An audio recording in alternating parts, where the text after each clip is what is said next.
Komentar tedna.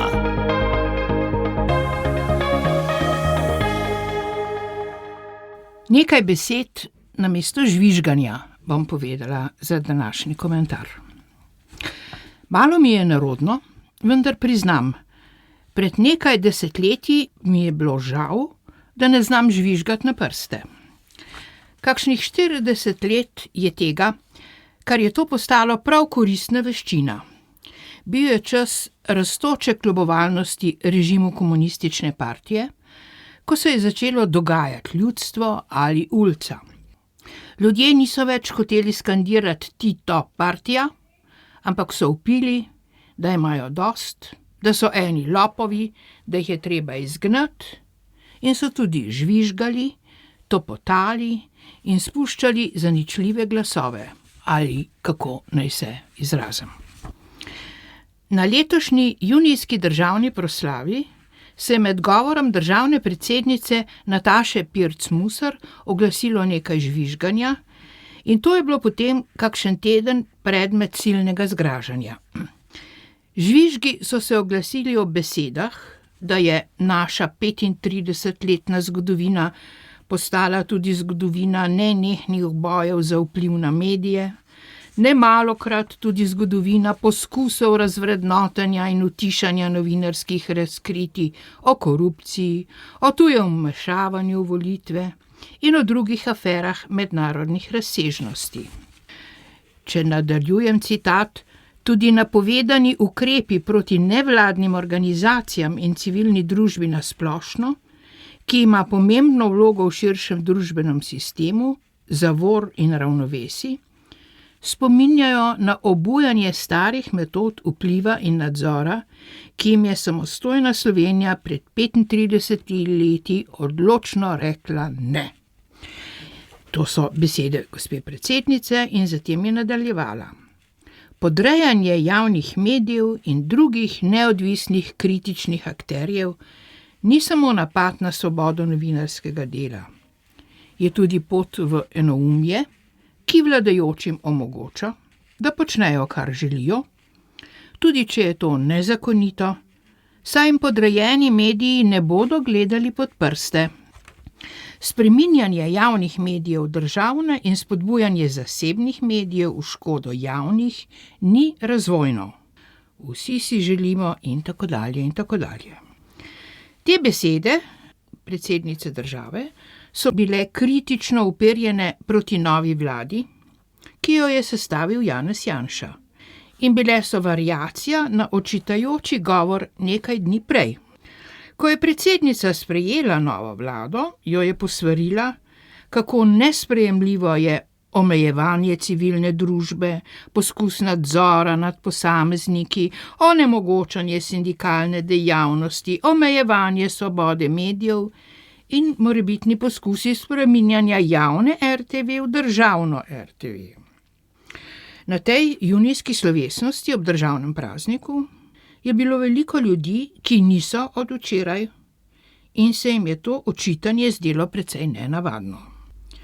Predvsem pa je kar v prvi vrsti sedelo nekaj pomembnih akterjev, ki niso od včeraj in so živahno sodelovali pri oceni in rabi metod vpliva in nadzora, ki jim je samostojna Slovenija pred 35 leti odločno rekla ne. Že to, da jim oseba, ki k temu odločnemu ne, ni tako rekoč nič prispevala, bere levite, je malo čudno. Še bolj, če se njena pridiga opira na nevladne organizacije in civilno družbo na splošno, ki ima pomembno vlogo v širšem družbenem sistemu zavor in ravnovesij. Namreč Janez Janša, ki se ga je podučevalo, je bil v opisanem času eden vodilnih junakov civilne družbe, akter v nevladnih organizacijah, recimo v druščini mirovnikov, in je bil znan po več prav odločnih ne. Zaradi tega so ga tudi postavili pred sodišče. Bil je obsojen in zaprt. Bil je Potem, ko je bil spuščen iz preiskovalnega zapora, tudi član odbora za človekove pravice, ki je nastal prav zaradi Janševe aretacije in ki je po vseh kriterijih daleč najbolj številno, množično, vplivno in za slovensko demokracijo ter samostojnost odločilno gibanje.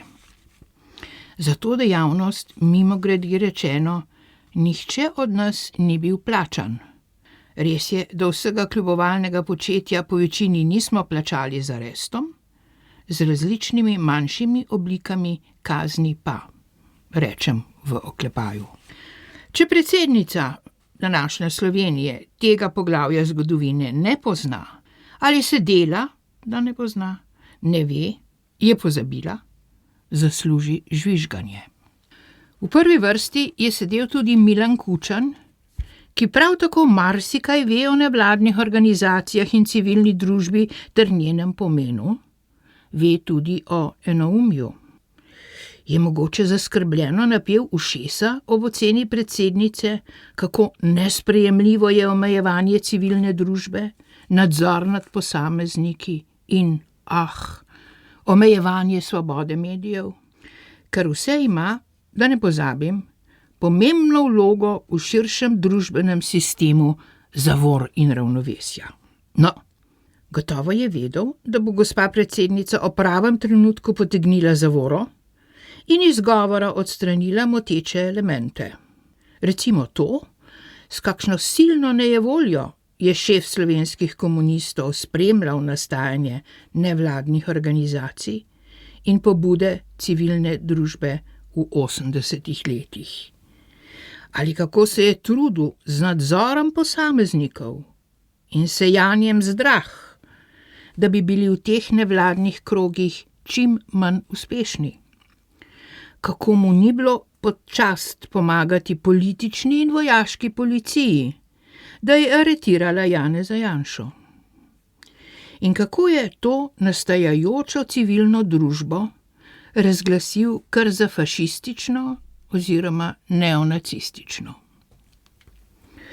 Do tega sklepa je prišel ob opazovanju silne nekulture, saj so ljudje pisali nesprejemljive stvari in na javnih tribunah topotali z nogami.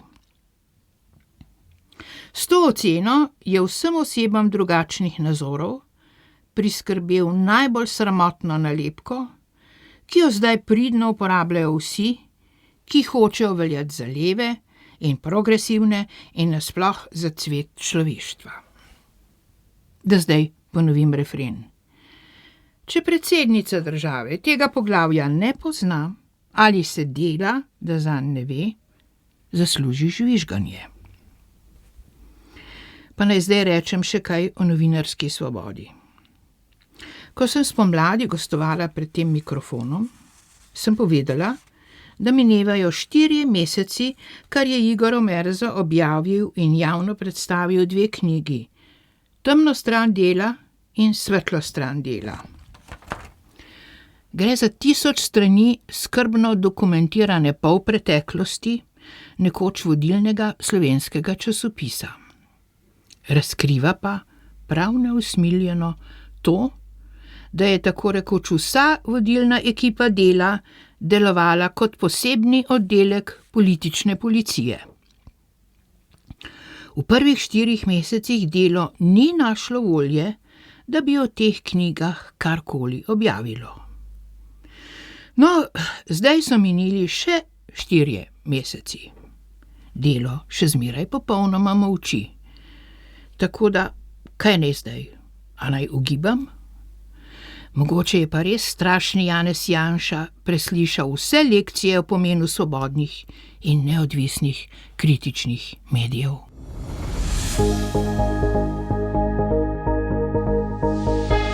Komentar tedna.